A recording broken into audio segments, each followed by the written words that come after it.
Baik, berikutnya adalah materi tentang stasiun karbonatasi. Fungsi stasiun karbonatasi adalah yang pertama, menghilangkan warna dan zat pengotor pada raw liquor. Yang kedua, menghilangkan zat bukan gula. Stasiun karbonatasi merupakan stasiun pemurnian kedua setelah defekasi yang di awal tadi. Saya akan menjelaskan diagram alirnya. Ini adalah diagram alir proses karbonatasi yang terdiri dari proses karbonatasi sendiri serta proses filtrasi. Untuk yang pertama, raw liquor dari melter akan dialirkan ke liquor liming unit. Nah, di liquor liming unit ini liquor akan dicampurkan menggunakan susu kapur dengan derajat pH 10 sampai pH 10. Fungsi penambahan kapur sebagai agen pembersih atau penghilang zat bukan gula sekaligus untuk menjaga pH liquor tetap netral dan menghindari kerusakan sukrosa karena pH.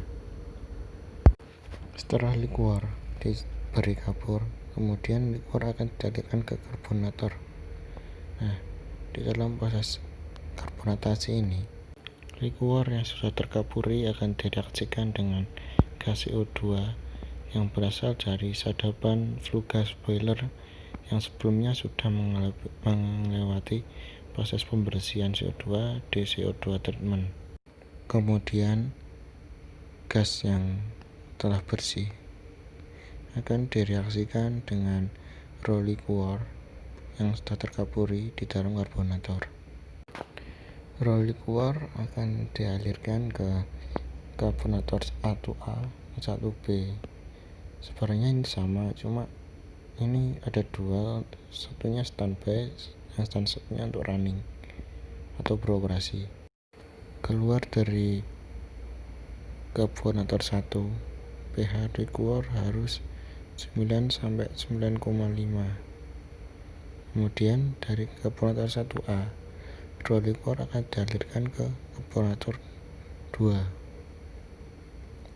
Nah, dalam karbonator 2 ini prosesnya sama.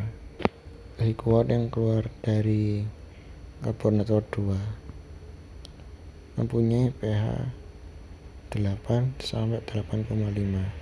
Keluar dari karbonator 2, liquor dinamakan brown liquor. Kemudian liquor akan disaring di stasiun penyaringan atau filtrasi.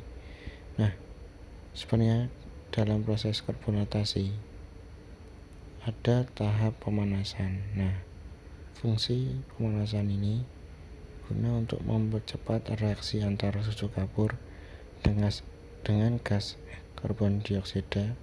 Pada tahap ini akan terjadi proses penghilangan warna dan abu. Warna tertangkap oleh endapan kalsium karbonat dan dihilangkan dalam filtrasi. Penghilangan warna ini mempunyai range 30-50% dan penghilangan bukan gula terjadi akibat ikatan kompleks kimiawi selama pembentukan kristal kalsium karbonat serta zat abu yang dihilangkan bisa mencapai 20%. Kemudian brown liquor akan difiltrasi menggunakan rotary refilter. Sebelum filtrasi dilakukan, rotary refilter sebelumnya harus di-coating atau pre-coat.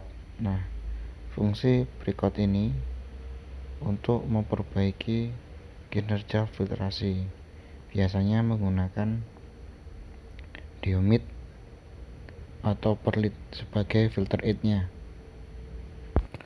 Proses coating dilakukan selama 30 menit. Setelah coating selesai, rotary refilter siap digunakan untuk menfiltrasi brown liquor.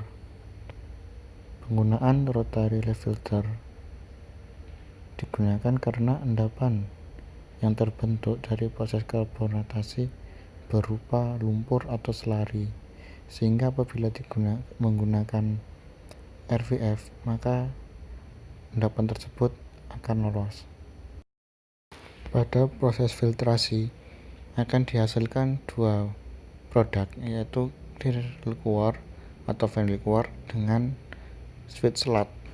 Clear liquor akan ditampung pada clear liquor tank, sedangkan sweet sludge disimpan di sweet sludge tank, kemudian dialirkan ke filter press untuk memisahkan antara sweet water dengan blotong yang dihasilkan.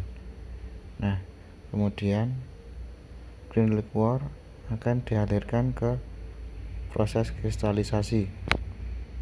Kemudian saya akan menjelaskan tentang sasaran di stasiun karbonatasi.